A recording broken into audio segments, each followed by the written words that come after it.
Welcome back, dear students and friends. So this is the last class of our the human health and disease. So today this is the drugs and alcohol abuse. What are the effects of this addiction to the drugs and alcohol? Yes, drugs and alcohol.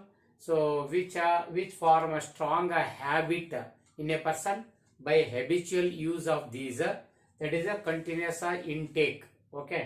Intake of these drugs, okay, they lead to some harmful effects, okay. Of these, the major adverse effects, ಏನು drugs ಅಥವಾ alcohol ಬಲಿ ಆಗ್ತಾರಲ್ಲ, so ಇವರಿಗೆ ಏನು adverse effect ಆಗ್ಬೋದು ಸಾಧ್ಯವಾದ ಮಟ್ಟಿಗೆ ಅಂತಂದ್ರೆ, so major ಆಗಿ some there anti social behaviours are seen in those addicted persons, okay. So ಇವರಲ್ಲಿ important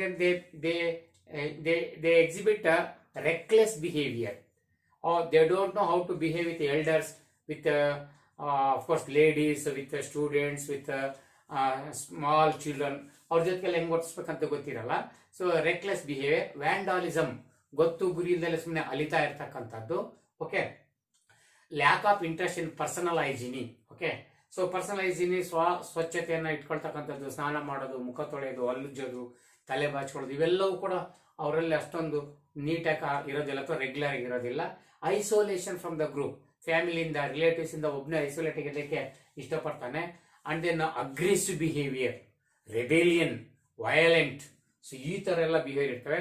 drop in the academic performance, so ಅವನೇನು ಓದೋ ವಿದ್ಯಾರ್ಥಿ ಓದೋದು ಬಿಟ್ಟಿರ್ತಾನೆ, ಟೀಚರು ಪಾಠ ಮಾಡೋದು ಬಿಟ್ಟಿರ್ತಾನೆ, ಸೊ ಅಥವಾ ಒಬ್ಬ ಬಡಗಿ ಕೆಲಸ ನಿಲ್ಸಿರ್ತಾನೆ, ಅಥವಾ ಅವನು ಓನ್ ಏನ್ ವೃತ್ತಿ ಇದೆಯೋ ಅದನ್ನ ಬಿಟ್ಟಾಕ್ಬಿಟ್ಟಿರ್ತಾನೆ. ಸೊ ಆ ತರ ಅಕಾಡೆಮಿಕ್ ಪರ್ಫಾರ್ಮೆನ್ಸ್ ಅನ್ನೇ ಬಿಟ್ಬಿಟ್ಟಿರ್ತಾನೆ. ಸೊ ಆ ತರದ್ದೆಲ್ಲ ಬಿಹೇವಿಯರ್ ಇರ್ತವೆ ಅಂತ ಇದ್ರ ಅರ್ಥ, okay. So those are various effects. Excessive consumption, excessive doses, their results are leads to so major effects such as it may lead to coma or even death, or sometimes it affects the heart problems or heart failure, or sometimes cerebral hemorrhage or respiratory failure. ಈ ತರ ಪ್ರಾಬ್ಲಮ್ಗಳಾಗೋದುಂಟು excessive consumption ಆದ್ರೆ. So that is totally this is very fatal and dangerous to the normal life, okay. Then what are the prevention measures, what are the measures we can take to control these. So ಇವನ್ನೆಲ್ಲ ನಿಲ್ಲಿಸ್ಬೇಕಂದ್ರೆ ಏನ್ preventive measures ಏನ್ ತಗೋಬೇಕಂತ, okay. So preventive measures, so most probable question, so what are the various preventive measures we can follow, we can apply, so to get rid of the drug and alcohol abuse. So ಇವನ್ನ ತಪ್ಪಿಸ್ಕೋಬೇಕಂದ್ರೆ so ಏನ್ major preventive measures ಅನ್ನ ತಗೋಬಹುದು ಅಂತ, explain the preventive and control measures of drug and alcohol abuse ಅಂತ ಕೇಳಿದಾರೆ ಒಂದ್ಸರಿ. So ಅದಕ್ಕೆ ಏನೇನ್ ತಗೋಬಹುದು ಅಂತ. So it may appear for 5 questions in your 5 marks in your examination. So let me explain 5 points regarding that, okay.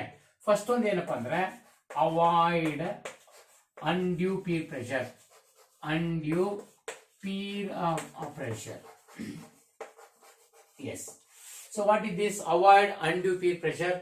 ನೋಡಿ, drugs ಯಾರಾದ್ರೂ ಬಲಿಯಾಗಿದ್ದಾರೆ ಅಥವಾ ಅಡಿಕ್ಟ್ ಆಗಿದ್ದಾರೆ, ಆಲ್ಕೋಹಾಲ್ಗೆ ಅಡಿಕ್ಟ್ ಆಗಿದ್ದಾರೆ ಅಂದ್ರೆ ಅದಕ್ಕೆ ಕಾರಣಗಳನ್ನ ಫಸ್ಟ್ ಅನಲೈಸ್ ಮಾಡ್ಬೇಕಾಗತ್ತೆ. ಅವ್ರಿಗೆ ಮನಸ್ಸಲ್ಲಿ ಅವರನ್ನು ನಿಗ್ರಹಿಸತಕ್ಕಂಥ, ತಮ್ಮನ್ನ ತಾವು ಕಂಟ್ರೋಲ್ ಮಾಡ್ತಕ್ಕಂಥ ಕೆಪಾಸಿಟಿ ಕಳ್ಕೊಂಡಾಗ, ಇಕ್ಕಟ್ಟಿಗೆ ಸಿಗಾಕೊಂಡಾಗ ಅವರು ಈ ತರ ಡ್ರಗ್ಸ್ಗೆ ಬಲಿಯಾಗೋದುಂಟು. ಅದಕ್ಕಾಗಿನೇ ಅವಾಯ್ಡ್ ಅನ್ಡ್ಯೂ ಪೀರ್ ಪ್ರೆಷರ್ ಅಂದ್ರೆ ಏನ್ ಪೀರ್ ಅಂತಂದ್ರೆ ಈ ಟೀನೇಜ್ ಮಕ್ಳಿದಾರೋ, ಕಲಿಯೋ ಮಕ್ಳಿದಾರೋ ಎಸ್ಪೆಷಲಿ, ಸೊ ಒಂದೇ ಏಜ್ ನವರು ಇದಾರೋ, ಈ ಮಕ್ಕಳು ಅಥವಾ ಟೀನೇಜ್ ಅಲ್ಲಿ ಇರ್ತಕ್ಕಂಥ ಅಡೋಲೆಸೆನ್ಸಿ ಕಾಲೇಜ್ ಅನ್ನೋ ಟೈಮಲ್ಲಿ ಸುಲಭವಾಗಿ ಡ್ರಗ್ಸ್ ಅಥವಾ ಆಲ್ಕೋಹಾಲ್ಗೆ ಬಲಿ ಆಗ್ತಾರೆ. ಅಂತವ್ರ ಮೇಲೆ we should not apply the undue pressure. Undue peer pressure means every individual has his own caliber, has his own personality, her own personality, and one should respect his caliber, one should respect his personality, and we should nurture it. We should nurture it, and we should not force. We should not force him to perform the achievements beyond his threshold limits. So everyone has is own threshold limit. ಅವ್ರಿಗೆ ಅವ್ರದೇ ಆದ ಒಂದು ಕಲಿಕೆಯ ಮಟ್ಟ ಇದೆ, ಅವ್ರದೇ ಆದ ಒಂದು ಗಳಿಕೆಯ ಮಟ್ಟ ಇದೆ. ಅದನ್ನ ದಾಟಿ ನಾವು ಎಕ್ಸ್ಪೆಕ್ಟ್ ಮಾಡಬಾರ್ದು ಅಂತ. ಈಗ ಉದಾಹರಣೆಗೆ ಒಬ್ಬ ಹುಡುಗ ಯಾರೋ ಒಂದು 40% ಸ್ಕೋರ್ ಮಾಡ್ತಾನೆ ಅಷ್ಟೇ, 40% ಅಷ್ಟೇ ಅವ್ನಿರೋದು, ಎಷ್ಟೆಲ್ಲ ಹೋರಾಟ ಮಾಡಿ 40-45 ತನಕ ರೀಚ್ ಆಗ್ತಾನೆ. ಅವನತ್ರ ನಾವು 80-85-90% ಅನ್ನ ಎಕ್ಸ್ಪೆಕ್ಟ್ ಮಾಡ್ತಕ್ಕಂಥದ್ದು ತಪ್ಪಾಗತ್ತೆ. ಹಾಗಾಗಿ ಅವನ ಮೇಲೆ ಅಗಾಧವಾದ ಅನ್ಡ್ಯೂ ಪೀರ್ ಪ್ರೆಷರ್ ಅನ್ನ, okay, that is we should not apply undue pressure so on him to achieve the percentage beyond his limit, beyond his threshold limit. So ಅದನ್ನ ಮಾಡಬಾರ್ದು. ಹಾಗೆ ಮಾಡಿದಾಗ they may indulge this activities, that is drug or alcohol abuse ಹೋಗ್ಬಿಡ್ತಾರೆ. ಈ pressure ತಡ್ಕೊಂಡ್ಲಾರ್ದಲ್ಲಿ ಈ ತರ ಕೆಟ್ಟ ದಾರಿಗಳು ಹುಡುಕಂತಾರೆ ಅಂತ. ಸೊ ಇದನ್ನ ಟೀಚರ್ಸ್ ಮತ್ತೆ ಪೇರೆಂಟ್ಸ್ ದಯವಿಟ್ಟು ಸರಿಯಾಗಿ ಇದನ್ನ ಫಾಲೋ ಮಾಡ್ಬೇಕಾಗತ್ತೆ. ಸುಮ್ಮನೆ ಅನಾವಶ್ಯಕವಾಗಿ ಏನು ಫಸ್ಟ್ ರ್ಯಾಂಕ್ ಸೆಕೆಂಡ್ ರ್ಯಾಂಕ್ ಅಂತ ಎಲ್ಲ ಉಚ್ಚಾಸ ಇಟ್ಕೊಂಡು ಮಕ್ಕಳ ಮೇಲೆ ಅಗಾಧ ಪ್ರೆಷರ್ ಏರ್ಬಾರ್ದು ನಾನು. ಇನ್ನ ಸೆಕೆಂಡ್ ಆಗಿ ಏನಪ್ಪಾ ಅಂತಂದ್ರೆ ಎಜುಕೇಟ್ ಅಂಡ್ ಕೌನ್ಸಿಲಿಂಗ್ ಅಂತ. Okay, so education, so here education and counselling.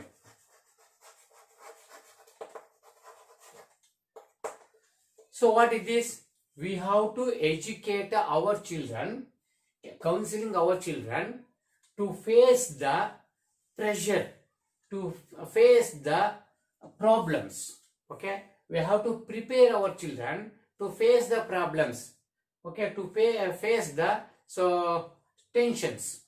So ಏನು ಎಮೋಷನಲ್ ಟೆನ್ಷನ್ಸ್ ಪ್ರೆಷರ್ ಕ್ರಿಯೇಟ್ ಆಗ್ತಾವ ನಮ್ಮ ಮಕ್ಕಳಿಗೆ, ಅವನ್ನ ಫೇಸ್ ಮಾಡೋದನ್ನ ಕಲ್ಸ್ಕೊಡ್ಬೇಕು. And also we have to educate them that acceptance of disappointments and failures as a part of life. ಅಂದ್ರೆ ಸೋಲೋದನ್ನ, ತಪ್ಪನ್ನು ಒಪ್ಕೊಳ್ಳೋದನ್ನ ನಮ್ಮ ಜೀವನದಲ್ಲಿ ಒಂದು ಭಾಗ ಅಂತ ಅವ್ರಿಗೆ ಕಲ್ಸ್ಕೊಡ್ಬೇಕು. ಫೇಲ್ ಆದ ಮಾತ್ರಕ್ಕೆ ಜೀವನ ಏನೇನು ಆಸೆ ಆಯ್ತು ಅನ್ನಂಗೆ ಅವ್ರ ಹತ್ರ ವರ್ತಿಸಬಾರ್ದು. ಅವ್ನು ತಪ್ಪು ಮಾಡಿದ ಮಾತ್ರಕ್ಕೆ ಮಹಾನ್ ಆಗ್ಬಾರ್ದು, ಘಟನೆ ಆಗೋಗ್ಬಿಡಿದೆ ಅಂತ ಅವ್ರ ಜೊತೆಗೆ ವರ್ತಿಸಬಾರ್ದು. ಅದಕ್ಕೆ ಅವ್ನಿಗೆ ಸೊಲ್ಯೂಷನ್ ಕಲ್ಸ್ಕೊಡ್ಬೇಕು. ಕಡಿಮೆ ಮಾರ್ಕ್ಸ್ ಬಂದ್ರೆ, ಫೇಲ್ ಆದ್ರೆ, ಅಥವಾ ಅವ್ನ ಬಿಸ್ನೆಸ್ ಅಲ್ಲಿ ಲಾಸ್ ಆದ್ರೆ, ಅವಾಗ ಅವ್ರಿಗೆಲ್ಲ ನಾವು ಸರಿಯಾದ ದಾರಿಗೆ ತರಲಿಕ್ಕೆ ಅವ್ರಿಗೊಂದು ಎಜುಕೇಶನ್ ಅಥವಾ ಕೌನ್ಸಿಲಿಂಗ್ ಬಹಳಷ್ಟು ಇಂಪಾರ್ಟೆಂಟ್ ಆಗುತ್ತೆ. ಇಲ್ಲ ಅಂದ್ರೆ ಈ ತರ ಡ್ರಗ್ಸ್ ಅಥವಾ ಆಲ್ಕೋಹಾಲ್ಗೆ ಬಲಿಯಾಗ್ಬಿಡ್ತಾರೆ. So that is why this education counselling is very important. So in order to face the problems, face the difficulties, pressure, and also to accept the disappointments and the failures. Okay, so ಆ ತರ ಮಾಡ್ತಕ್ಕಂಥವ್ರಿಗೆ ನಾವು ಹೇಳ್ಬೇಕು. And also at the same time, so we have to channelise is a life activity to other dimension. So like pursuit the other areas like sports R games R music, yoga etcetera. ಆ ಕಡೆಗೆಲ್ಲ ಅವ್ರಿಗೆ ನಾವು ದಾರಿ ಮಾಡ್ಕೊಡ್ಬೇಕು. ಇವನ್ನೆಲ್ಲ ಕಲ್ತ್ಕೊಳ್ಳೋದ್ರ ಮೂಲಕ ನಾವೆಷ್ಟು ಪ್ರೆಷರ್ನ ಕಡಿಮೆ ಮಾಡ್ಕೋಬಹುದು ಅನ್ನೋದನ್ನ ಕೌನ್ಸಿಲಿಂಗ್ ಮೂಲಕ, ಎಜುಕೇಶನ್ ಮೂಲಕ ಹೇಳ್ಕೊಡ್ಬೇಕು. ಸೊ ಇದೊಂದು ಇಂಪಾರ್ಟೆಂಟ್ ಆಗಿ ನಾವು ಅವ್ರನ್ನ ಈ ಡ್ರಗ್ಸ್ ಆಲ್ಕೋಹಾಲ್ ಅಡಿಕ್ಟ್ ಆಗೋದನ್ನ ತಪ್ಪಿಸಬಹುದು ಅಂತ. ನೆಕ್ಸ್ಟ್ ಒನ್ ಏನಪ್ಪಾ ಅಂತಂದ್ರೆ seeking help. So help from parents and pears. ಇದು ಒಂದು ಬಹಳಷ್ಟು ಇಂಪಾರ್ಟೆಂಟ್ ಆಗಿರ್ತಕ್ಕಂಥ ವಿಷಯ. ನೋಡಿ, ಅವನ ಜೊತೆ ಯಾರು ಅಡಿಕ್ಟ್ ಆಗೋ ಸಾಧ್ಯತೆ ಇರುತ್ತೆ, ಯಾರು ಅಡಿಕ್ಟ್ ಆಗಿದಾನೋ ಅಂತ ಅನ್ಸುತ್ತೋ ಅವನ ಜೊತೆ ಜಾಸ್ತಿ ಕಾಂಟ್ಯಾಕ್ಟ್ ಅಲ್ಲಿ ಅವ್ರ ಪೇರೆಂಟ್ಸ್ ಮತ್ತೆ ಪೀಸ್ ಅಂದ್ರೆ ಅವರ ಕ್ಲೋಸ್ ಫ್ರೆಂಡ್ಸ್, ಅದೇ ಒಂದೇ ಏಜಿನವರು ಅಂತ. ಸೊ ಅವ್ರು ಬಹಳಷ್ಟು ಕಾಂಟ್ಯಾಕ್ಟ್ ಅಲ್ಲಿ ಇರ್ತಾರೆ. ಈಸಿಗೆ ಅದನ್ನ ಅವರು ಐಡೆಂಟಿಫೈ ಮಾಡ್ತಾರೆ whether is addicted or not ಅಂತ. ಸೊ ಅದನ್ನ ಸ್ಟಡಿ ಮಾಡಿ, so this is very good help from the parents and peers to rectify that problem earlier. Okay, initiate a proper measures to get rid of from the addiction. Okay, so that is why these parents and the peers, they play very important role. Okay, so avoid the undue peer pressure. Next to educate and counseling. Next seeking the help from the parents and peers. So according to this seeking help from the parents and peers, so we can get the nearest problem or nearest causes for the addiction from parents and peers easily, because they are in contact with that person always. So that is why, so this information help to guide appropriately, on time, or initially, or as early as possible. The guidance or information that given by the parents and peers, so help to guide the person, addicted person appropriately at right time. ಯಾಕಂದ್ರೆ ನೇರವಾಗಿ parents ಅಥವಾ ಅವನ ಫ್ರೆಂಡ್ಸ್ಗೆ problem ಎಲ್ಲ ಗೊತ್ತಿರುತ್ತೆ. ಇವನು addict ಆಗಿದಾನೋ ಇಲ್ಲೋ, ಇವನು drugs ಬಲಿಯಾಗಿದಾನೋ, ಎಲ್ಲಿರ್ತಾನೆ, ಯಾವ ಹೋಗ್ತಾನೆ, ಎಲ್ಲಿ ಇದಕ್ಕೆ ಬಲಿಯಾಗ್ತಿದ್ದಾನೆ, ದುಡ್ಡು ಎಲ್ಲಿ ಸಿಗ್ತಾ ಇದೆ, ಇವೆಲ್ಲ ಅವ್ರಿಗೆ ಚೆನ್ನಾಗಿ ಗೊತ್ತಿರುತ್ತೆ. ಅವರಿಂದ ಇನ್ಫಾರ್ಮೇಶನ್ ಸಿಕ್ಬಿಟ್ರೆ ಅರ್ಲಿಯೆಸ್ಟ್ ಟೈಮಲ್ಲಿ ನಾವು ಗೈಡ್ ಮಾಡಕ್ಕೆ ಸಾಧ್ಯ ಆಗುತ್ತೆ. And this help not only getting a proper advice to sort out their problems. ಇದು ಅವನ್ ಪ್ರಾಬ್ಲಮ್ಸ್ ಅನ್ನ ನಾವು ಅರ್ಥ ಮಾಡ್ಕೊಳ್ಳಕ್ಕೆ ಮತ್ತೆ ಏನೇ ಪ್ರಾಬ್ಲಮ್ಸ್ ಅನ್ನು ಯಾವ ತರ ಗೆಟ್ ರಿಡ್ ಆಫ್ ಮಾಡ್ಬೇಕಂತ ತಿಳ್ಕೊಳ್ಳಕ್ಕೆ ಸಹಾಯ ಮಾಡೋದು ಅಷ್ಟೇ ಅಲ್ಲ, but also this would help the young ones to vent their feelings of anxiety and guilt. So ಅವ್ರಿಗೆ ಈ ಒಂದು ಆಂಗ್ಸೈಟಿ ಇದೆಯೋ, ಆತಂಕ ಇದೆಯೋ, ಅಥವಾ ಗಿಲ್ಟಿನೆಸ್ ಇದೆಯೋ, ಸೊ ಅದನ್ನ ವೆಂಟ್ ಔಟ್, ಅದನ್ನ ಹೊರಗಡೆ ಹಾಕ್ಲಿಕ್ಕೆ, ಅದನ್ನ ತೆಗಿಲಿಕ್ಕೆ ಯಂಗ್ ಒನ್ಸ್ಗೆ ಬೇಗ ಇನ್ಫಾರ್ಮೇಶನ್ ತಂದೆ ತಾಯಿಂದ ಅಥವಾ ಫ್ರೆಂಡ್ಸ್ ಸಿಗೋದು ಒಳ್ಳೇದಾಗುತ್ತೆ. So that is why the parents and peers, they help guide at a right time and get rid of their problems or feelings of anxiety, so at a right time. So that is a very important. And one more, ನಾಲ್ಕನೇ point ಏನಪ್ಪಾ ಅಂತಂದ್ರೆ, okay, so seeking for the danger sign, looking for danger sign ಅಂತಕ್ಕಂಥದ್ದು. Yes, ಇದನ್ನೊಂದು ನೋಡೋಣ. Looking for danger, okay, danger signs. Yes, so ಇದು ಒಂದು ನೋಡೋಣ ಅಂತ.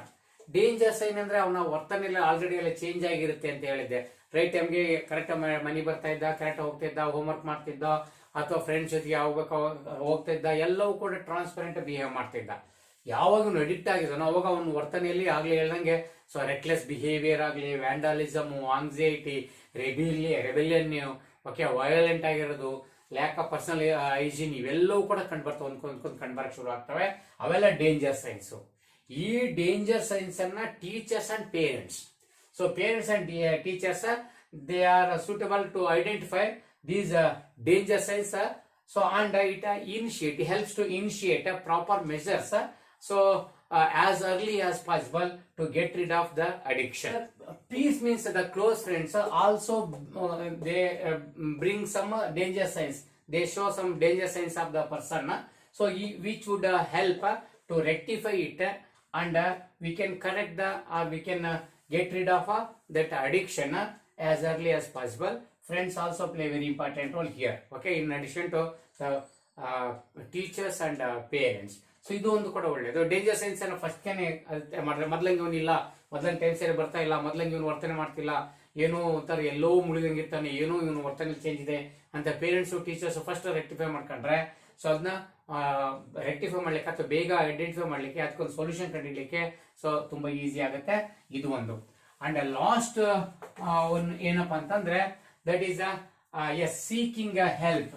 Okay, so it is seeking help, that is a professional help ಅಂದ್ಬಿಡೋಣ. Okay, so professional, so professional help and medical help, professional and medical help ಅಂದ್ಬಿಡೋಣ.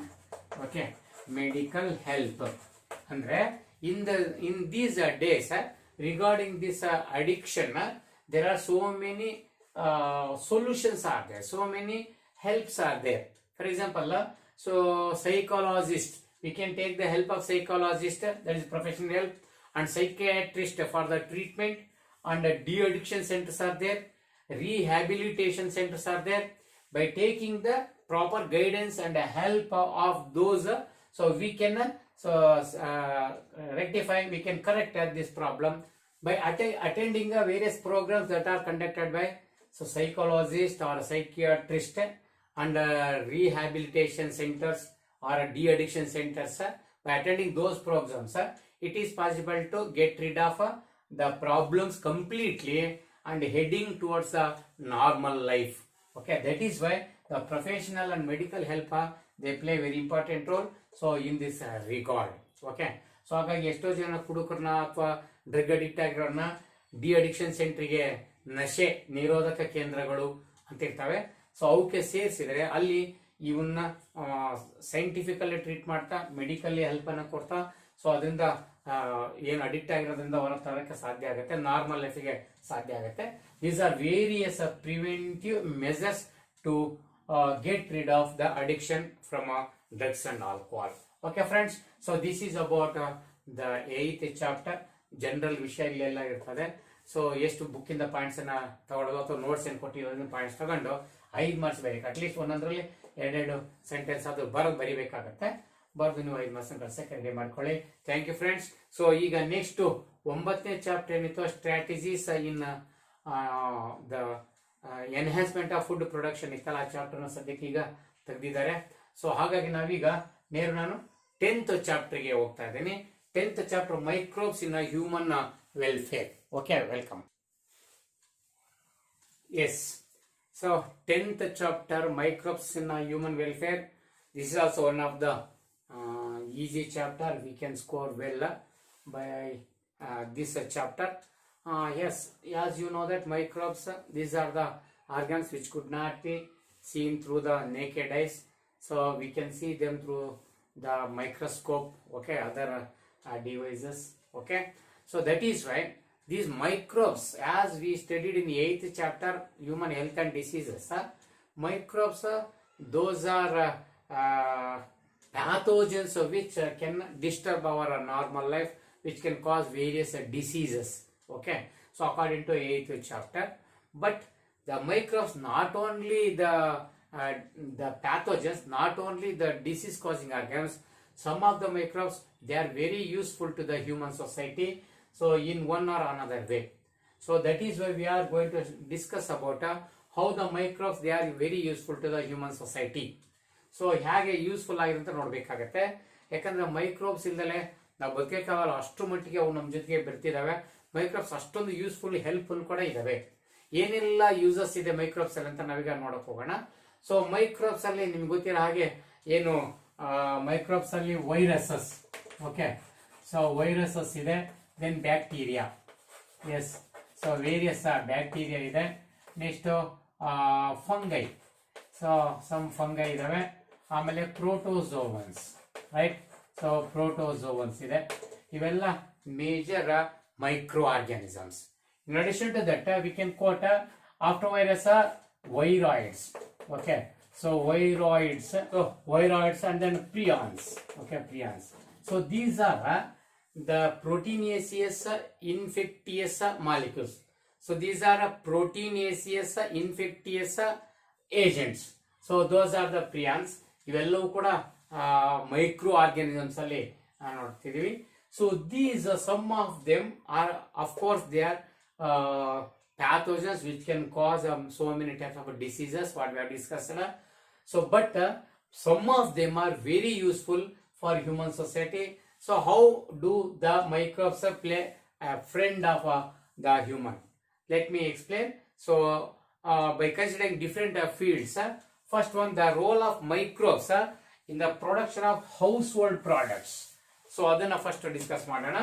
ಹಾಗಾಗಿ yes, the role of microbes in household products. Household products. ನೋಡಪ್ಪ, ಸೂಕ್ಷ್ಮಾಣು ಜೀವಿಗಳು ನಮ್ಗೆ ಹೆಂಗ್ use ಆಗಿದೆ ಅಂತ study ಮಾಡ್ತಕ್ಕಂಥದ್ದು 10ನೇ ಚಾಪ್ಟರ್. ಇದ್ರೊಳಗಡೆ ಹೌಸ್ ಹೋಲ್ಡ್ ಪ್ರಾಡಕ್ಟ್ಸ್ ಅಂದ್ರೆ ಮನೆಯಲ್ಲಿ ತಯಾರು ಮಾಡ್ತಕ್ಕಂಥ ಏನು ಆಹಾರ ಪದಾರ್ಥಗಳಿದಾವೋ, ಮನೆಯ ಲೆವೆಲ್ಗೆ ತಯಾರು ಮಾಡ್ತಕ್ಕಂಥ ತಿಂತಕ್ಕಂಥ ಪದಾರ್ಥಗಳ ತಯಾರಿ ಏನಿದಾವೋ ಅಲ್ಲಿ ಮೈಕ್ರೋಬ್ಸ್ ಪಾತ್ರ ಏನಂತ ಓದೋದು ನಮ್ಮ ಫಸ್ಟ್ ಹೆಡಿಂಗು. ಇದನ್ನು ಕೂಡ 5 ಮಾರ್ಕ್ಸ್ಗೆ ಕೇಳ್ಬೋದು. Discuss the role of microbes in the house hold products ಅಂತ ಕೇಳ್ಬೋದು. ಓಕೆ, ಅದಕ್ಕೊಂದು 5 ಯೂಸಸ್ ಅನ್ನು ಇಲ್ಲಿ ಡಿಸ್ಕಸ್ ಮಾಡ್ತಾ ಹೋಗಿ ಬನ್ನಿ. ಓಕೆ, ಮೈಕ್ರೋಬ್ಸ್ ಅಲ್ಲಿ ಬ್ಯಾಕ್ಟೀರಿಯಾಗಳು, ವೈರಸ್ಗಳು, ಫಂಗೈಗಳು, ಪ್ರೋಟೋಸೋವನ್ಗಳು, ವೈರಾಯ್ಡ್ಸ್ಗಳು, ಪ್ರಿಯಾನ್ಗಳು, ಇದರಲ್ಲಿ ಯಾರಾದ್ರೂ ಮನೆಯಲ್ಲಿ ಹೇಗೆ ಹೆಲ್ಪ್ ಮಾಡಕ್ ಸಾಧ್ಯ ನಾವು ಅಡಿಗೆ ಮಾಡ್ತಕ್ಕಂಥದ್ರಲ್ಲಿ ಅಂತಂದ್ರೆ, ಸೊ ಮೊದಲನೇದು some of the microbes are some bacteria which converts our milk into curds. Okay, so that is curdling of milk. So milk, it turns into curds because of microbial activities. So microbial activities, that is the lactic acid bacteria. Okay, lactic acid bacteria, that is lactobacillus. ಈ lactic acid ಬ್ಯಾಕ್ಟೀರಿಯಾಗಳು ಇರ್ತಾವಲ್ಲ, so ಈ ಬ್ಯಾಕ್ಟೀರಿಯಾಗಳು milk ಅನ್ನ curds ಆಗಿ convert ಮಾಡ್ತವೆ. So that process, that is curling of milk. ಈ ತರ ಹಾಲನ್ನ ಮೊಸರು ಮಾಡ್ತಕ್ಕಂಥ ಕೆಲಸ ನಡೀತದೆ. ಇದರಿಂದ ಏನ್ ಯೂಸ್ ಆಗುತ್ತೆ ಅಂದ್ರೆ, by converting a milk into curd, we can enrich the nutrient power. Okay, so nutrient components increases. It is a very nutrient when compared to the milk. Curd is a highly nutrient because it is enriched with the vitamin B12. So here curds, it is enriched with vitamin B12. Therefore, we can enrich the nutrient quality of the food by using this lactobacillus bacteria. At the same time, as this curd, it has a lactic acid in it. It inhibits, the growth of microbes in the body. Inhibits the growth of pathogens, in the body.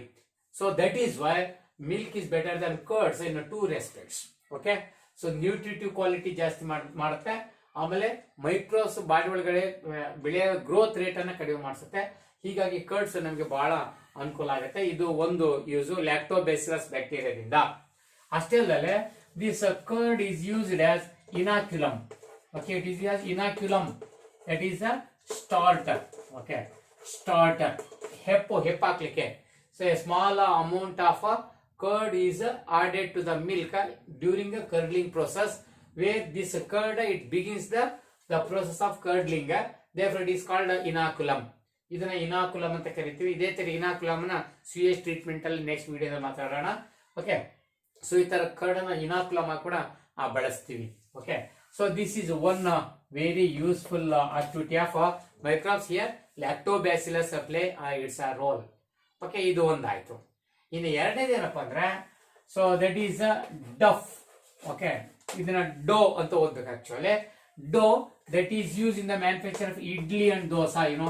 Idli and dosa. Idli ಮತ್ತೆ ದೋಸೆ ಮಾಡಕ್ಕೆ ಏನು ಹಿಟ್ಟನ್ನ batter ಅಂತ ಕೂಡ ಕರಿಬೇಕಾಗಿದೆನಾ. ಇದು ಏನ್ ರಾತ್ರಿ ನಾವು ಇಡ್ಲಿಗೆ ಅಥವಾ ದೋಸೆಗೆ ಹಿಟ್ಟನ್ನು ರುಬ್ಬಿಡ್ತೀವಲ್ವಾ, ಒಂದ್ ರಾತ್ರಿ ರುಬ್ಬಿಡ್ತೀವಿ. ಇವತ್ತು ಓವರ್ ನೈಟ್ ಅದನ್ನ ಇಟ್ರೆ ಏನಾಗುತ್ತೆ ಅಂದ್ರೆ, ಈ ಬ್ಯಾಟರ್ ಅಥವಾ ಡವ್ ಐತಲ್ಲ, ಇದನ್ನ ಮಾಡಿದ್ರೆ ಇದ್ರೊಳಗಡೆ ಫರ್ಮೆಂಟೇಶನ್ ನಡೆಯುತ್ತೆ ನೋಡಿ. ಸೊ ಫರ್ಮೆಂಟೇಶನ್, ಈ fermentation, so that is the production of carbon dioxide in it. So ಇಲ್ಲಿ ಫರ್ಮೆಂಟೇಶನ್ ನಡೀತದೆ. ಈ ಫರ್ಮೆಂಟೇಶನ್ ನಡೀಲಿಕ್ಕೆ ಕೆಲವು ಫರ್ಮೆಂಟಿಂಗ್ ಬ್ಯಾಕ್ಟೀರಿಯಾಗಳು ಕೆಲಸ ಮಾಡ್ತೇವೆ ಇಲ್ಲಿ.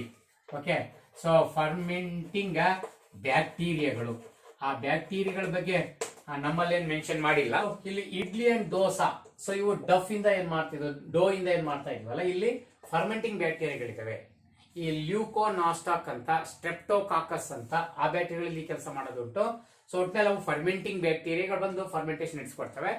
Because of fermentation, the carbon dioxide released in the dough. This carbon dioxide make these idli and dosa very puffy nature. That puffy nature of idli and dosa, ಅಂದ್ರೆ ಇಡ್ಲಿ ಮತ್ತೆ ದೋಸೆಗಳೆಲ್ಲವೂ ಕೂಡ ಯಾಕೆ ಸ್ಪಂಜಿ ತರ ಊದ್ಕೊಂಡಿರ್ತವೆ, ಪಫಿ ಆಗಿರ್ತವೆ, ಸ್ಮೂತ್ ಸ್ಪಾಂಜ್ ತರ ಇರ್ತವೆ ಅಂದ್ರೆ, because due to the emerging out of carbon dioxide during the preparation of idli and dosa from the dough. So this carbon dioxide because of fermentation, that fermentation because of fermenting bacteria. So ಹಾಗಾದ್ರೆ microbes idli ಮತ್ತೆ ದೋಸೆ ಅಂತ ಮಾಡೋ ಅಂತ ಸಂದರ್ಭದಲ್ಲಿ ಆ puffiness ಬರ್ಲಿಕ್ಕೆ carbon dioxide ಮೂಲಕ ತೂರು ಬರೋದೇ ಕಾರಣ. ಎಲ್ಲರ ಮನೆ ದೋಸೆಯನ್ನು ತೂತು ಅಂತೆಲ್ಲ ಗಾದೆ ಐತಲ್ವಾ. ಯಾಕೆ ತೂತಾಗುತ್ತಂದ್ರೆ, ಆ ಡೋದಿಂದ ನೀರು ಮತ್ತೆ ಅಥವಾ ಕಾರ್ಬನ್ ಡೈಆಕ್ಸೈಡ್ ತೂರು ಹೊರಗೆ ಬರ್ತಿರ್ತವೆ. ಹಾಗೆ ತೂರು ಬರ್ಬೇಕಾದ್ರೆ ತೂತ್ ಮಾಡ್ಕೊಂಬರ್ತವೆ. ಅದೇ ಟೈಮಲ್ಲಿ ಕಾರ್ಬನ್ ಡೈಆಕ್ಸೈಡ್ ಇರೋದ್ರಿಂದಾನೆ, ಸೊ ತೂರು ಬರೋದ್ರಿಂದಾನೆ ಪಫಿ ನೇಚರ್ ಬರ್ತಿರುತ್ತೆ. ಸೊ ಇದು ಒಂದು ಮತ್ತೊಂದು ಉಪಯೋಗ ಆಗಿದೆ ನಮ್ಮ ಮೈಕ್ರೋಬ್ಸ್ ಇಂದ. ಇಡ್ಲಿ ದೋಸೆ ಈ ತರ ಇನ್ನು ಪಡ್ಡು ಅವೆಲ್ಲ ಮಾಡಿದ್ರ ಕಡೆ ಇದಕ್ಕೆ ನಾವು ಸೇರಿಸಬಹುದಂತ. ನೆಕ್ಸ್ಟ್ ಇದೇ ಬಿಟ್ರೆ ಇದೇ ಡೋನೆ ತಗೊಂಡ್ರೆ, ಸೊ ನೋಡಿ, ಸೊ ಇದರಿಂದ ನಾವು ಏನು ಬ್ರೆಡ್ ಅಂತ ಏನ್ ಮಾಡ್ತೀವಲ್ಲ, ಸೊ ಬ್ರೆಡ್, ಈ ಬ್ರೆಡ್ ಬಂದ್ರೆ ಇಲ್ಲಿ ಈಸ್ಟ್ ಅನ್ನ ಬಳಸ್ತೀವಿ ಇದಕ್ಕೆ. ಸೊ ದೋಸೆ ಇಡ್ಲಿ ಅಲ್ಲೆಲ್ಲ ಫರ್ಮೆಂಟಿಂಗ್ ಬ್ಯಾಕ್ಟೀರಿಯಾಗಳನ್ನೇ ಕೆಲಸ ಮಾಡ್ತಿರ್ತವೆ. ಬಟ್ ಈ ಬ್ರೆಡ್ ಮಾಡಕ್ಕೆ ಈಸ್ಟ್ ಅನ್ನ ಬಳಸ್ತೀವಿ. ಅದನ್ನ ಬೇಕರ್ಸ್ ಈಸ್ಟ್ ಅಂತ ಕರೆಯೋಣ. ಬೇಕರಿಯಲ್ಲಿ ಬಳಸೋದ್ರಿಂದ ಬೇಕರ್ಸ್ ಈಸ್ಟ್ ಅನ್ನೋಣ. ಈಸ್ಟ್ ನಮಗೆ ಗೊತ್ತೈತಲ್ಲ, ಯುನಿಸೆಲ್ಯುಲರ್ ಫಂಗಸ್. ಫೋಟೋ ಬೇಕಾದ್ರೆ ಹಾಕ್ತೀನಿ ನೋಡ್ಕೊಳ್ಳಿ. ಬೇಕರ್ಸ್ ಈಸ್ಟ್ ಅಂತ, ಅಥವಾ ಇದರ ಸೈಂಟಿಫಿಕ್ ನೇಮ್ ಒಂದು ನೆನಪಿದ್ರೆ ಒಳ್ಳೇದು ನೋಡಿ, ಸ್ಯಾಕರೋಮೈಸಿಸ್. ಸ್ಯಾಕರೋಮೈಸಿಸ್ ಸೆರೆವೇಸಿಯೆ. ಸ್ಯಾಕರೋಮೈಸಿಸ್ ಸೆರೆವೇಸ್ ಸೈಂಟಿಫಿಕ್ ನೇಮು ಇದ್ರೆ ಒಳ್ಳೇದು, ಬಹಳ ಬೇಕಾಗುತ್ತೆ. ಸೊ ಬೇಕರ್ಸ್ ಈಸ್ಟ್ಗೆ ಸ್ಯಾಕರೋಮೈಸಿಸ್ ಸೆರೆವೇಸಿ ಅಂತ ಕರಿತೀವಿ. ಇದನ್ನ ನಾವು ಈ ಡಫ್ ಹಾಕಿದ್ರೆ, ಈ ಡೋದಲ್ಲಿ ಹಾಕಿದ್ರೆ ಆವಾಗ ಬ್ರೆಡ್ ತಯಾರು ಮಾಡಕ್ಕಾರೆ ಏನ್ ಪಫಿನೆಸ್ ಅಥವಾ ಆ ಸ್ಮೂತ್ನೆಸ್ ಮತ್ತೆ ಆ ಸ್ಪಾಂಜಿನೆಸ್ ಬರುತ್ತೋ because of the fermentation again, that is by East air. So East ಆತರ fermentation enrich carbon dioxide release ಆಗೋದ್ರಿಂದ ಬ್ರೆಡ್ಗಳು ಅಷ್ಟೊಂದು ದಪ್ಪ ಉಳ್ಕೊಳ್ಳೋದು. One more, that is the preparation of ಟಾಡಿ.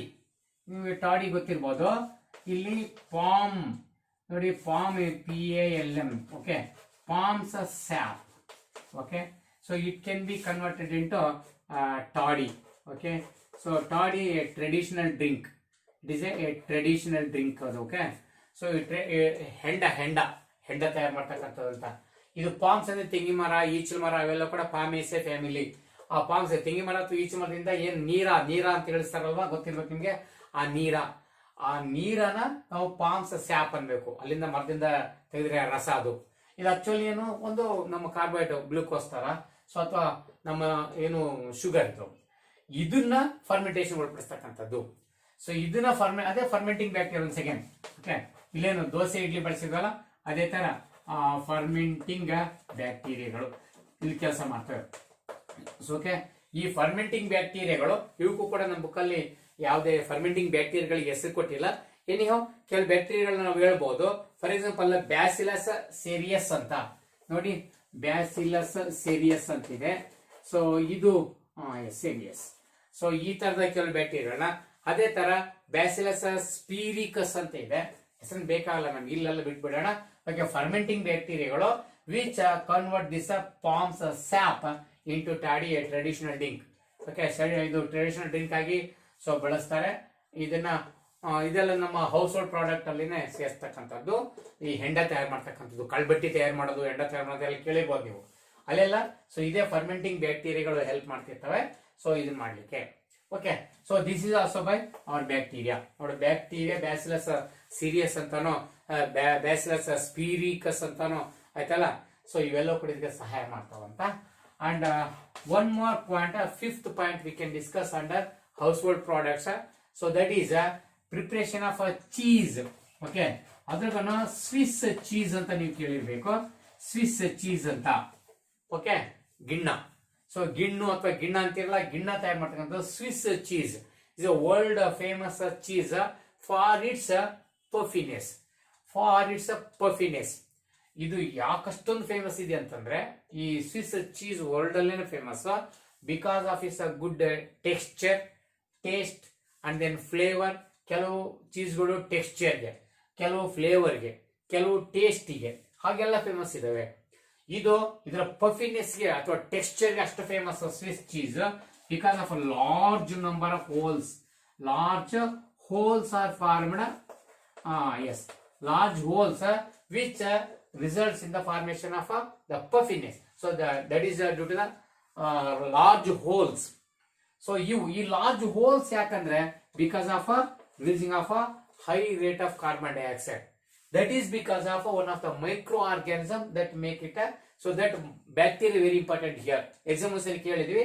So ಈ ತರ ಲಾರ್ಜ್ ಹೋಲ್ಸ್ ಬರ್ಲಿಕ್ಕೆ ಕಾರಣವಾದ ಬ್ಯಾಕ್ಟೀರಿಯಾ ಯಾವುದು ಅಂತ. ಸೊ ಆ ಬ್ಯಾಕ್ಟೀರಿಯಾನ ಪ್ರೊಪಿನಿಯೋ ಬ್ಯಾಕ್ಟೀರಿಯಂ ಶರ್ಮಾನಿ ಬರೀತೀನಿ ಹೆಸರನ್ನ. ಓಕೆ. ಸೊ ಪ್ರೊಪಿನಿಯೋ ಬ್ಯಾಕ್ಟೀರಿಯಂ, ಎಸ್ ಸಾರಿ ಪ್ರಪಿಯೋನಿ, ಅದು ಎಸ್ ಪ್ರಪಿಯೋನಿ ಬ್ಯಾಕ್ಟೀರಿಯಂ ಶರ್ಮಾನಿ. ಓಕೆ, ಶರ್ಮಾನಿ. ಸೊ ಇದು ನೋಡಿ, ಪ್ರಪಿಯೋನಿ ಬ್ಯಾಕ್ಟೀರಿಯಂ ಶರ್ಮಾನಿ. ಮತ್ತೆ ಹೇಳ್ಬಿಡ್ತೀವಿ ನೋಡಿ, ಪ್ರಪಿಯೋನಿ ಸ್ಪೆಲ್ಲಿಂಗ್ ಅನ್ನು ಕೂಡ ಒಂದ್ಸರಿ ನೋಡ್ಕೊಳ್ಳಿ. ಪ್ರಪಿಯೋನಿ bacterium ಶರ್ಮಾನಿ. This is the bacteria that causes the large holes by producing large amount of carbon dioxide. So which makes this Swiss cheese so puffy. Okay. So ಅದಕ್ಕೆ ಒಂದು ಗುಡ್ ಟೆಕ್ಸ್ಚರ್ ಬರ್ಲಿಕ್ಕೆ ಕಾರಣ. ಫೋಟೋದಲ್ಲೂ ಕೂಡ ಹಾಕಿರ್ತೀನಿ, ಬೇಕಾದ್ರೆ ನೋಡಿ. ಓಕೆ. ಇದೇ ತರ ರಾಕ್ ಫೋರ್ಟ್ ಚೀಸ್ ಅಂತ ನೋಡಿ, ಇದು ರಾಕ್ ಫೋರ್ಟ್ ಚೀಸ್. ಇದು it is famous for its flavour. So ಈ ಫ್ಲೇವರ್ ಇದು ಬಹಳಷ್ಟು ಫೇಮಸ್ ಇರ್ತಕ್ಕ Swiss cheese. It is famous for the puffiness because of a large holes. Similarly Roquefort cheese, this is famous for its good flavor. That is because this cheese is ripened by a fungus. That fungus ನೋಡಿ, fungus ಇಂದ ನೋಡಿ ಇಲ್ಲಿ bacteria microbe ಸಹಾಯ ಮಾಡಿದ್ರೆ ಇಲ್ಲಿ fungus, ಅದು Penicillium Rockfort ಅಂತಲೇ fungus ಇದು. ಈ ಪೆನ್ಸಿಲಿಯಂ ರಾಕ್ಫೋರ್ಟ್ ಅಂತಕ್ಕಂಥ ಫಂಗಸ್ ಇದಕ್ಕೆ ಈ ರಾಕ್ಫೋರ್ಟ್ ಚೀಸ್ ಅನ್ನ ರೈಪನ್ ಮಾಡಿ ಒಂದು ಪರ್ಟಿಕ್ಯುಲರ್ ಫ್ಲೇವರ್ ಕೊಡುತ್ತೆ. ಆ ಫ್ಲೇವರ್ಗೆ ಎಲ್ಲರೂ ಇಷ್ಟಪಡ್ತಾರೆ ಇದನ್ನ. ಹಾಗೆ ಕೂಡ ಅಂದ್ರೆ ಮೈಕ್ರೋಬ್ಸ್ ಇಂದಾನೆ ತಯಾರಾಗ್ತಕ್ಕಂಥದ್ದು. That is why microbes play very important role in the conversion of milk into curds, dough into idli dosa, dough into bread, palm sap into toddy, and cheese of a different texture, different the taste and a different flavor because of the bacteria, as in Swiss cheese, Propionium bacterium Shermani, in a Roquefort cheese, a fungus, that is a Penicillium Roquefort. Penicillium Roquefort I mentioned Marilla. This is the role of microbes in a household products. Okay, friends. Next. Yes, the second use of microbes that is in an industrial field. ಈಗ ಹೌಸ್ಹೋಲ್ಡ್ ಅಲ್ಲಿ ನೋಡಿದ್ವಿ, industrial field ಬನ್ನಿ.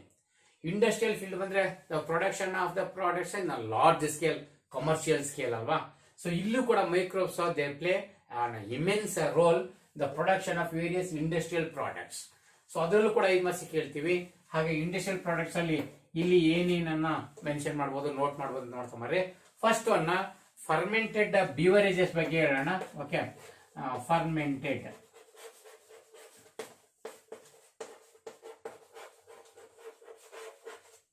S ಈ fermented beverages means so drinks. Okay, various type of drinks. So ಇವು ಪಾನೀಯಗಳಂತ fermentation ಇಂದ ತಯಾರು ಮಾಡಿದ beverages ಇವು. ಓಕೆ, ಹುದುಗುವಿಕೆಯಿಂದ ತಯಾರು ಮಾಡಿದಂತ ಪಾನೀಯಗಳು ಅಂತ ಅದರ ಅರ್ಥ. ಓಕೆ, ಸೊ ಈ ಬಿವರೇಜಸ್ ಅಲ್ಲಿ ನಾವೇನ್ ಅಷ್ಟೆಲ್ಲ ಕೇಳಿದ್ವಲ್ವಾ, beer, brandy, whisky, rum, gin. Okay, so ಹಾಗೇನೆ ಈ ಬಿಯರ್. Okay, beer. ಸೊ ಈ ತರದವೆಲ್ಲ ನಾವು ಕೇಳಿದ್ವಲ್ವಾ. ಇಂಥವೆಲ್ಲ ಏನಿದೆ ಇವೆಲ್ಲ ಫರ್ಮೆಂಟೆಡ್ ಬಿವರೇಜಸ್, ಫರ್ಮೆಂಟೇಷನ್ ಒಳಪಡಿಸಿ ತಯಾರು ಮಾಡಿರ್ತಕ್ಕಂಥವು. ಇಲ್ಲೆಲ್ಲ ಏನ್ ಮಾಡ್ತೀವಿ ಅಂದ್ರೆ ಒಂದ್ ಸೆಕೆಂಡ್ ಶುಗರ್ ಅನ್ನ ಫರ್ಮೆಂಟೇಷನ್ ಆಲ್ಕೋಹಾಲ್ ಮಾಡ್ತಕ್ಕಂಥ ಕೆಲಸನೇ. ಓಕೆ, ಸೊ ಇಲ್ಲಿ ಮಾಲ್ಟೆಡ್ ಸೆರಿಯಲ್ಸ್. ಓಕೆ, ಇಲ್ಲಿ ಮಾಲ್ಟೆಡ್ ಸೀರಿಯಲ್ಸ್. ಓಕೆ, ಈ ಮಾಲ್ಟೆಡ್ ಸೀರಿಯಲ್ಸ್ ಅಥವಾ ಫ್ರೂಟ್ಸ್ ಇರ್ಬೋದು. ಓಕೆ, ಸೊ ಫ್ರೂಟ್ಸ್ ಇರ್ಬೋದು. ಸೊ ಇವನ್ನ ನಾವು ಫರ್ಮೆಂಟೇಷನ್ ಒಳಪಡಿಸ್ತೀವಿ. ಓಕೆ, ಫರ್ಮೆಂಟೇಷನ್ಗೆ ಒಳಪಡಿಸ್ತೀವಿ. ಇಲ್ಲಿ ಯೂಶುವಲಿ ಬ್ರೀವರ್ಸ್ ಈಸ್ಟ್ ಅನ್ನು ಬಳಸ್ತೀವಿ ಕೆಲಸಕ್ಕೆ. ಬ್ರೀವರ್ಸ್ ಈಸ್ಟ್, ಈಗ ತಾನೇ ಬೇಕರ್ಸ್ ಈಸ್ಟ್ ಅನ್ನು ಬಳಸಿ ಡೋ ಅನ್ನ ಬ್ರೆಡ್ ಮಾಡಿದ್ವಿ. ಹಾಗೇನೆ ಬೀವರ್ಸ್ ಈಸ್ಟ್ ಅದೇ ಸ್ಯಾಕ್ರೋಮೈಸಿಸ್ ಸರ್ವೇಸಿಯಾದಲ್ಲಿ. ಸೊ ಬ್ರೀವರ್ಸ್ ಈಸ್ಟ್ ಅನ್ನು ಬಳಸ್ಕೊಂಡು ಫರ್ಮೆಂಟೇಷನ್ ಒಳಪಡಿಸ್ತೀವಿ. ಮಾಲ್ಟೆಡ್ ಸೀರಿಯಲ್ಸ್ ಅಂದ್ರೆ ಧಾನ್ಯಗಳು. ಈ ಮೆಕ್ಕೆಜೋಳದಿಂದ ರಮ್ ತಯಾರು ಮಾಡ್ತಾರಂತೆ, ಹಾಗೆ ಗೋಧಿಯಿಂದ ವಿಸ್ಕಿ ತಯಾರು ಮಾಡ್ತಾರಂತೆ. ಹಿಂಗೆಲ್ಲ ಇದೆಯಲ್ವಾ, ನೀವು ಕೇಳಿರ್ಬೇಕು.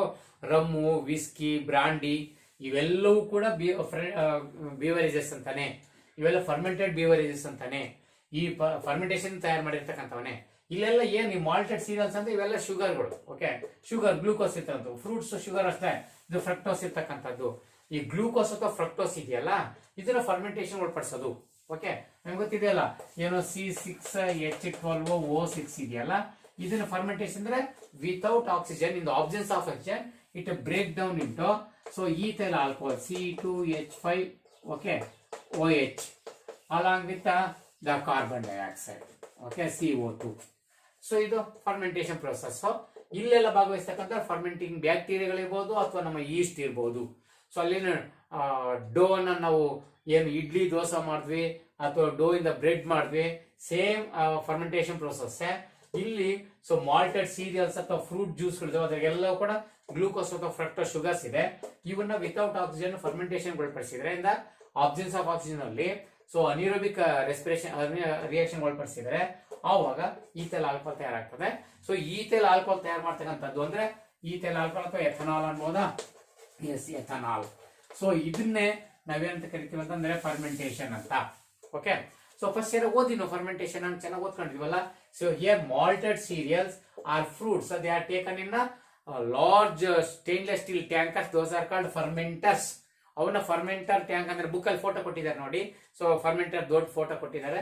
ಸೊ ಆತರ ಫರ್ಮೆಂಟರ್ಸ್ ಇರ್ತವೆ. ಅದ್ರೊಳಗಡೆ ಈ ಫರ್ಮೆಂಟೇಷನ್ ಪ್ರೋಸೆಸ್ ನಡೀತದೆ. ಬ್ರೀವರ್ಸ್ ಈಸ್ಟ್ ಅನ್ನು ಹಾಕಿ ಈ ಕೆಲಸ ಮಾಡ್ತಾರೆ. ಇಲ್ಲಿ sugar turns into alcohol. So that is called fermentation. ಈ ಆಲ್ಕೋಹಾಲ್ ಏನ್ ತಯಾರಾಗುತ್ತಲ್ಲ, ಎಥನಾಲ್, ಇಥೈಲ್ ಆಲ್ಕೋಹಾಲ್, ಇದನ್ನ ನಾವು ಸೊ ಏನು ಬಿವರೇಜಸ್ ಆಗಿ ಬಳಸಬಹುದು. ಇಲ್ಲಿ ವಿಥೌಟ್ ಫರ್ಮೆಂಟೇಶನ್ ಅಥವಾ ವಿಥೌಟ್ ಡಿಸ್ಟಿಲೇಷನ್, ವಿಥೌಟ್ ಈ ಫರ್ಮೆಂಟೇಶನ್ ಇಂದ ಕೂಡ ಮಾಡಬಹುದು, ಫರ್ಮೆಂಟೇಶನ್ ಅಥವಾ ಡಿಸ್ಟಿಲೇಷನ್. ಅದರಿಂದ ವೈನ್ ಗಳನ್ನ ನೋಡು, ವೈನ್ಸ್ ಇದಾವೆ ಅಥವಾ ಬಿಯರ್ ಅನ್ನ, ಓಕೆ, ಈ ವೈನ್ಸ್ ಅಥವಾ ಬಿಯರ್ ಗಳಿದೆಯಲ್ಲ, ಇವೆಲ್ಲವೂ ಕೂಡ ಅನ್ಡಿಸ್ಟಿಲ್ಡ್ ಬಿವರೇಜ್, ಅನ್ಡಿಸ್ಟಿಲ್ಡ್ ಅಥವಾ ವಿತೌಟ್ ಫರ್ಮೆಂಟೇಶನ್ ಬಿವರೇಜ್ ಅಂತ ಕರಿಬಹುದು. ಇನ್ನು ಡಿಸ್ಟಿಲ್ಡ್ ನೋಡಿ, ಡಿಸ್ಟಿಲ್ಡ್, ಈ ಡಿಸ್ಟಿಲ್ಡ್ ಅಂದ್ರೆ ಬಟ್ಟಿ ಇಳಿಸಿರತಕ್ಕಂಥದ್ದು, ಡಿಸ್ಟಿಲೇಷನ್ ಒಳಪಡಿಸಿರ್ತಕ್ಕಂಥದ್ದು. ಸೊ ಇವರೆಲ್ಲ ಏನು ನಮ್ಮ brandy, okay, so brandy, whisky, so whisky ಅಥವಾ ರಮ್ ಇವೆಲ್ಲ ಇದಾವಲ್ಲ, ಸೊ ಇವು ಡಿಸ್ಟಿಲ್ಡ್ ಹಾಟ್ ಡ್ರಿಂಕ್ಸ್ ಅಂತಾರೆ. ಇವರೆಲ್ಲ ಕುಡುಕರೆಲ್ಲ ತಗೊಂಡು ಇದನ್ನ ಇದು ಹಾಟ್ ಡ್ರಿಂಕ್ಸ್ ಅಂತಾರೆ. ಸೊ ಇವು hot, okay, brandy, whisky, rum ಇವೆಲ್ಲ ಡಿಸ್ಟಿಲ್ಡ್ ಆದ್ರೆ, ಇನ್ನು ವೈನು, ಬಿಯರು ಆ ತರದವೆಲ್ಲವೂ ಕೂಡ ವಿತೌಟ್ ಫರ್ಮೆಂಟೇಶನ್ ಅಥವಾ ನಾನ್ ಡಿಸ್ಟಿಲ್ಡ್ ಅಂತ ಅನ್ಬೋದು. ಇವೆಲ್ಲವೂ ಬಿವರೇಜಸ್. ಬಟ್ ಇವರೆಲ್ಲರೂ ತಯಾರಾಕೋಣ ನಮ್ಮ microbes, that is East. Okay, ಹಾಗೆ ನೋಡಿ ಮೈಕ್ರೋಬ್ಸ್ ಇಂಡಸ್ಟ್ರಿಯಲ್ ಪ್ರಾಡಕ್ಟ್ಸ್ ಅಲ್ಲಿ ಲಾರ್ಜ್ ಸ್ಕೇಲ್ ತಯಾರು ಮಾಡಕ್ಕೆ ಹೇಗೆ ಅಂತ. ಹಾಗೆ ಟಾಡಿ ಓದಿದ್ವಿ. ಟಾಡಿನ ನಾವು ಪಾಮ್ ಸ್ಯಾಪ್ ಇಂದ ಏನ್ ಟಾಡಿ ಮಾಡ್ತೋ ಫರ್ಮೆಂಟೇಶನ್ ಎಲ್ಲ ಅದು ಹೌಸ್ ಹೋಲ್ಡ್ ಪ್ರಾಡಕ್ಟ್ಸ್ ಅಲ್ಲಿ ಬರ್ಕೊಳ್ಳೋಣ. ಇದು ಲಾರ್ಜ್ ಸ್ಕೇಲ್ ತಯಾರಾಗೋದ್ರಿಂದ ಬಿವರೇಜಸ್ ಎಲ್ಲ ಇಂಡಸ್ಟ್ರಿಯಲ್ ಅಲ್ಲಿ ಸೇರಿಸೋಣ. ರೈಟ್. ಇನ್ನು ಎರಡನೇ ಪಾಯಿಂಟ್ ಆಗಿ ನಾವು ಏನನ್ನ ಇಂಡಸ್ಟ್ರೀಸ್ ತಗೋಬೋದಂದ್ರೆ ಆಂಟಿಬಯೋಟಿಕ್ಸ್ ಅಂತ ತಗೊಂಡ್ರೆ ಮೊದಲೇನೆ. Okay, antibiotics. So antibiotics nowadays there are hundreds together antibiotics are present, are using nowadays. So of them the first antibiotic, first was the antibiotic of penicillin. Okay, so penicillin, the first antibiotic that is introduced by Alexander Fleming. Okay, so adu enu first antibiotic ideo, ee antibiotic Penicillium notatum ಇಂದ penicillin ಅನ್ನ ಅಥವಾ extract ಮಾಡಿರ್ತಕ್ಕಂಥದ್ದು penicillin. Okay, so penicillin the first antibiotic which is extracted from Penicillium. Okay, Penicillium notatum. So ಒಂದು photo ಕೂಡ ಹಾಕ್ತೀನಿ, ಬೇಕಾದ್ರೆ ನೋಡ್ಕೊಳ್ಳಿ. Okay, Penicillium notatum, one of the mould, one of the fungus from which the antibiotic is extracted. So that is by Alexander Fleming. After this, so Alexander Fleming, who discovered this penicillin for first time, the first antibiotic from Penicillium notatum.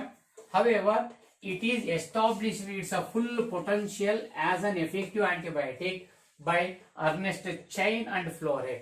ಇವರಿಬ್ರು ಇದನ್ನ ಅತ್ಯಂತ ಶುದ್ಧ ರೂಪದಲ್ಲಿ effective ಆಗಿ ಕೆಲಸ ಮಾಡ್ತಕ್ಕಂಥ ಒಬ್ಬ antibiotic ಆಗಿ ಇದನ್ನ ತಯಾರು ಮಾಡಿದ ಕೀರ್ತಿ ಸೊ ಅರ್ನೆಸ್ಟ್ ಚೈನ್ ಮತ್ತೆ ಫ್ಲೋರೆಗೆ ಹೋಗುತ್ತೆ. ಇವ್ರಿಬ್ರು ಕೂಡ ಎಕ್ಸ್ಟ್ರಾಕ್ಟ್ ಮಾಡಿರ್ತಕ್ಕಂಥದ್ದು. ಹಾಗಾಗಿ ಪೆನ್ಸಿಲಿನ್ ಬಗ್ಗೆ ಫಸ್ಟ್ ಆಂಟಿಬಯೋಟಿಕ್ ಯಾವ್ದು ಅಂತ ಕೇಳಬಹುದು.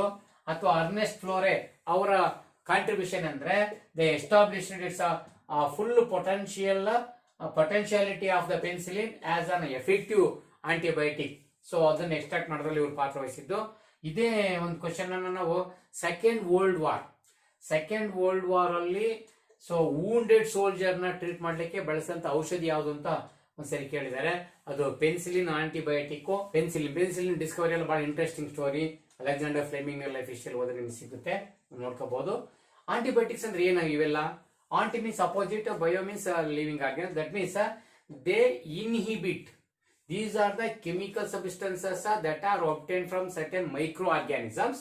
Certain microbes like a penicillin notatum ಅಂತ ಕೆಲವು ಮೈಕ್ರೋಬ್ಸ್ ಇಂದ ಪಡ್ಕೊಂತಕ್ಕಂತ ಏನು ಆಂಟಿಬಯೋಟಿಕ್ಸ್ ಇವು. Okay, penicillin, streptomycin, okay, so ಈ ತರ ಎಲ್ಲ ಬೇಕಷ್ಟು ಇದಾವಲ್ವಾ ಅಂತ ಆಂಟಿಬಯೋಟಿಕ್ಸ್ ಅಂದ್ರೆ these are the chemical substances obtained from the microorganisms which are used to inhibit the growth of pathogens or certain microorganisms in our body. So such extractions are called antibiotics. Okay, so ee tara antibiotics alli penicillin the first one. Okay, right. So second world war alli idana treatment ಗೆ ಬಳಸಿದ್ರು ಅಂತ ಅನ್ನೋದು ಬಹಳಷ್ಟು important ಆಗಿ ನೀವು ಜ್ಞಾಪಿಸಬೇಕು.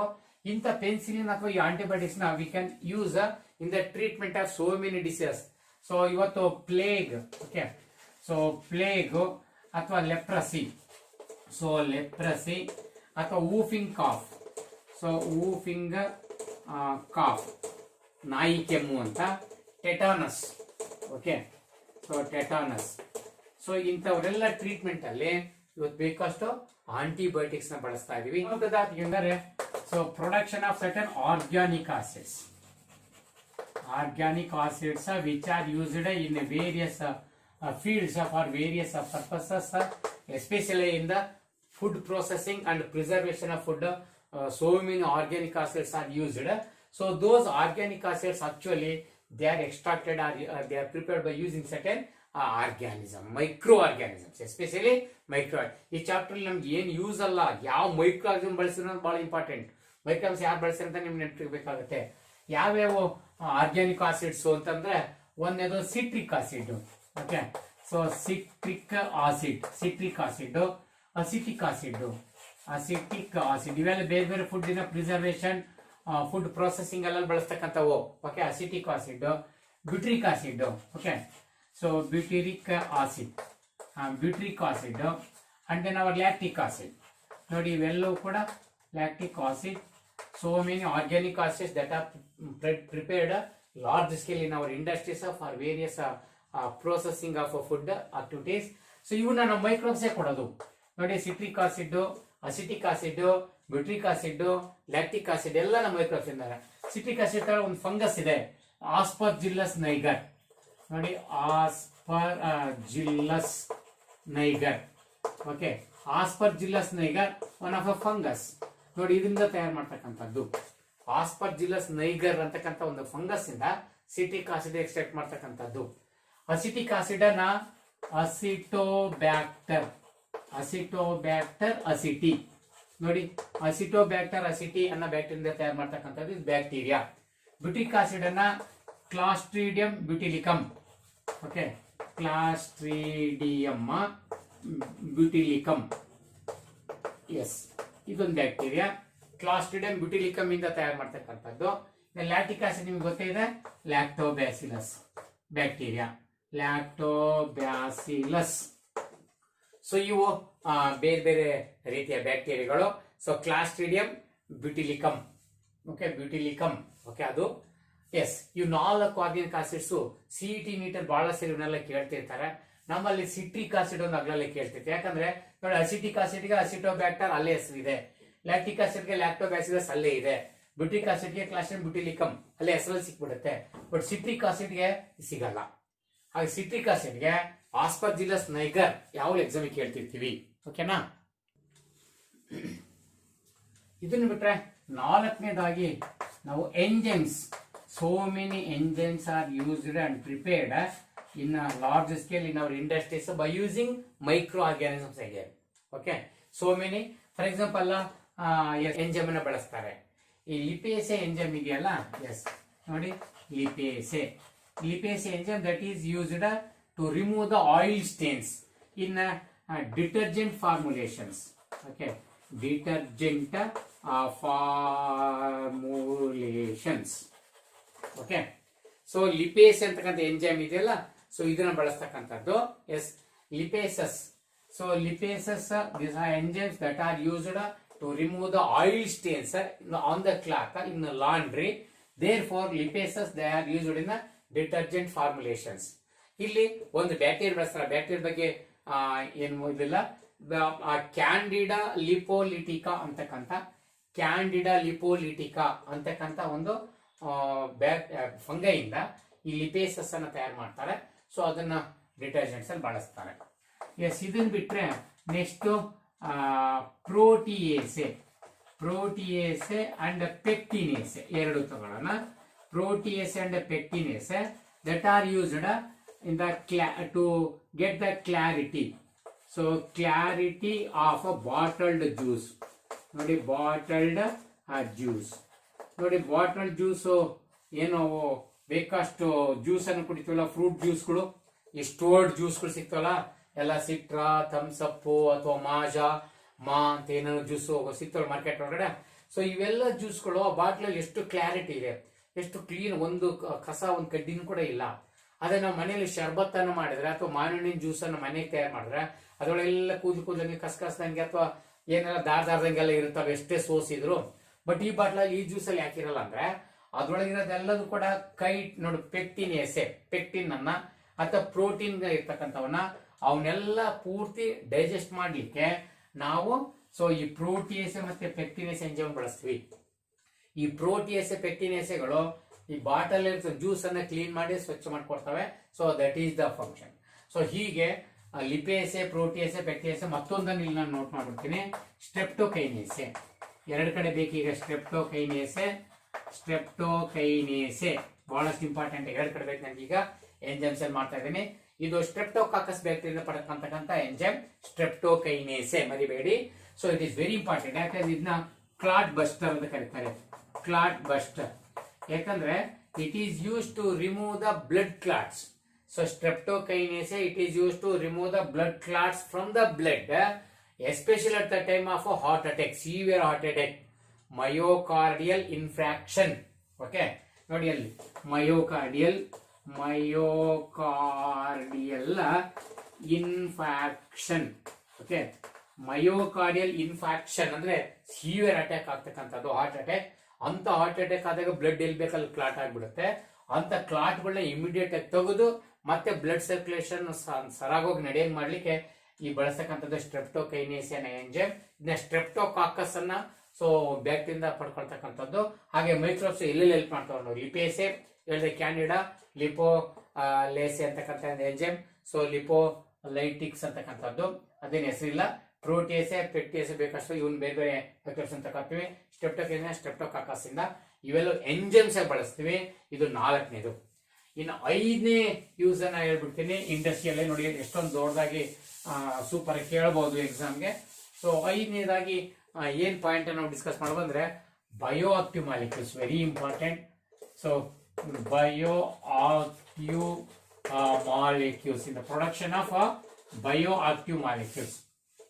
ಈ bioactive molecules ಬಹಳಷ್ಟು important ಆಗಿ ಪ್ರತಿಯೊಂದು ಕಾಂಪಿಟೇಟಿವ್ ಎಕ್ಸಾಮ್ ಅಲ್ಲಿ ಒಂದಲ್ಲ ಒಂದು ಕಾರಣಕ್ಕೆ ಬಯೋಆಕ್ಟಿವ್ ಮಾಲಿಕ್ಯೂಲ್ಸ್ ಕೇಳ್ತಾನೆ. ಇಲ್ಲಿ 3 ಬಯೋಆಕ್ಟಿವ್ ಮಾಲಿಕ್ಯೂಲ್ಸ್ ಇಂಡಸ್ಟ್ರಿಯಲ್ ತಯಾರು ಮಾಡ್ತೀವಿ, ಮೈಕ್ರೋಬ್ಸ್ ಬೆಳೆಸ್ಕೊಂಡು ಅವನು ಬಹಳಷ್ಟು ವೆರಿ ಇಂಪಾರ್ಟೆಂಟ್ ಮೆಡಿಕಲ್ ಟ್ರೀಟ್ಮೆಂಟ್ ಅಲ್ಲಿ ಬಳಸ್ತಕ್ಕಂಥವು. ಅವನೊಂದ್ಸರಿ ಕೇಳ್ಕೊಂಡ್ಬಿಡೋಣ. ಒಂದು ಸೈಕ್ಲೋಸ್ಪೋರಿನ್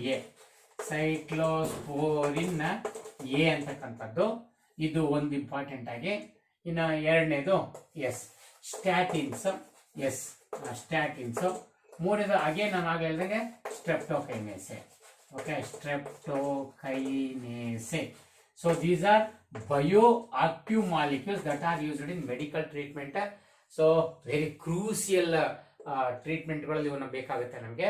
ಇವನ್ನ ನಾವು ಮೈಕ್ರೋಬ್ಸ್ ಕೊಡ್ತಾವ ಅಂದ್ರೆ ಅದ್ರಿಗೂ ಸೈಕ್ಲೋಸ್ಪೋರಿನ್ ಎ ಇದೆಯಲ್ಲ, ಇದನ್ನ ಟ್ರೈಕೋಡರ್ಮಾ ಪಾಲಿಸ್ಪೋರಂ, ನೋಡಿ ಇವನ್ ಮರೆಯಂಗಿಲ್ಲ, Trichoderma polysporum. So it is one of the fungus. ಒಂದು ಫಂಗಸ್ ಟ್ರೈಕೋಡರ್ಮಾ ಪಾಲಿಸ್ಪೋರಂ ಅಂತ. ಇದನ್ನ ಈ ಫಂಗಸ್ ಇಂದ ಸೈಕ್ಲೋಸ್ಪೋರಿನ್ ಎ ಅನ್ನ ಪಡ್ಕೊತೀವಿ. ಸೊ ಇದು ಅತ್ಯಂತ ಇಂಪಾರ್ಟೆಂಟ್ ಆಗಿ ಸೈಕ್ಲೋಸ್ಪೋರಿನ್ ಎ ಅಂತಕ್ಕಂಥದ್ದು ನಮಗೆ ಬಳಸ್ತಕ್ಕಂಥ ಏರಿಯಾಗಳು ಬಹಳಷ್ಟು ಇಂಪಾರ್ಟೆಂಟ್ ಆಗುತ್ತೆ. ಇದನ್ನ ನಾವು suppressive agent, immunosuppressive agent ಆಗಿ ಬಳಸ್ತೀವಿ ನೋಡಿ. ಇಮ್ಯುನೋ ಸಪ್ರೆಸಿವ್ ಏಜೆಂಟ್,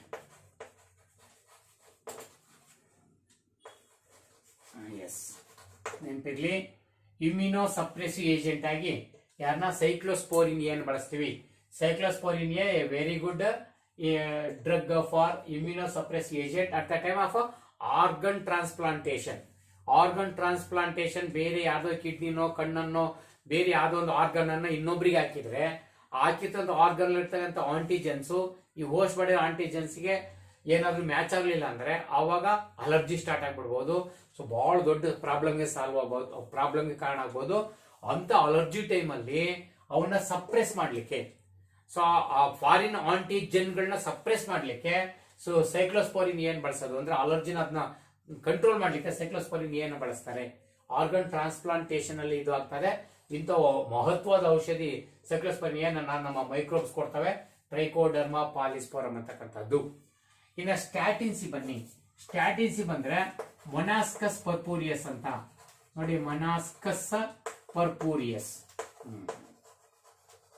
ಮೊನಾಸ್ಕಸ್ ಪರ್ಪೂರಿಯಸ್ ಅಂತ ಇದ್ರ ಕೂಡ ಬೇಕಾದ್ರೆ ಫೋಟೋ ಹಾಕೈತೆ ನೋಡಿ. ಮೊನಾಸ್ಕಸ್ ಪರ್ಪೂರಿಯಸ್ ಅಂತಕ್ಕಂಥದ್ದು ಇದು ಕೂಡ ಒಂದು ಫಂಗಸ್.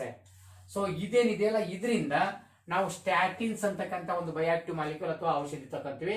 ಸೊ ಇದು ಏನಕ್ಕೆ, ಇದು ಬ್ಲಡ್ ಕೊಲೆಸ್ಟ್ರಾಲ್ ಲೋಯರಿಂಗ್ ಫ್ಯಾಕ್ಟರ್ ನೋಡಿ. ಇದನ್ನ ಬ್ಲಡ್ ಕೊಲೆಸ್ಟ್ರಾಲ್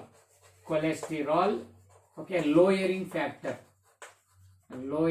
ಫ್ಯಾಕ್ಟರ್ ಆಗಿ ಬಳಸ್ತಾರೆ to reduce the blood cholesterol.